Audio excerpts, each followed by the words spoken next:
একই জায়গা থেকে সূর্যোদয় এবং সূর্যাস্ত দেখার অপরূপ সৌন্দর্যের লীলাভূমি কুয়াকাটা সমুদ্র সৈকত। এবার ঈদুল ফিতরের লম্বা ছুটিতে এখানে কমপক্ষে লাখো পর্যটকের আগমন ঘটেছে বলে জানান রেস্তোরাঁ ব্যবসায়ীরা। প্রতি ঈদের ছুটিতেই পর্যটকদের ভিড়ে মুখর হয়ে ওঠে কুয়াকাটা।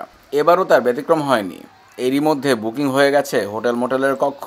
পর্যটকদের বরণ করে নিয়ে নতুন করে সাজানো হয়েছে সবকিছু। এছাড়া সৈকতের ছাতা বেঞ্চও নতুন করে সাজানো হয়েছে। ব্যস্ত সময় পার করছেন পর্যটন সংশ্লিষ্ট পেশাজীবীরা। ভ্রমণে আসা পর্যটকদের সকাল থেকেই শুটকিপল্লী, গঙ্গামতির সৈকত, রাখাইন পল্লী, ইকো পার্ক, ইলিশ পার্ক, লেম্বুর বন ও সৈকতের ঝাউবাগান সহ অধিকাংশ পর্যটন স্পট এখন পর্যটকদের পদচারণায় রয়েছে।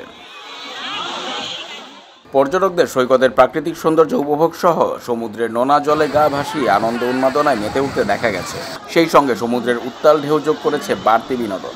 দীর্ঘ এক মাস রমজানে কুয়াকাটায় পর্যটকদের আনাগোনা খুবই কম ছিল, তাই পর্যটক ব্যবসায়ীরাও পার করেছে অলস সময়। কিন্তু পর্যটক বাড়ার সঙ্গে সঙ্গে ব্যবসায়ীরাও এখন ব্যস্ত।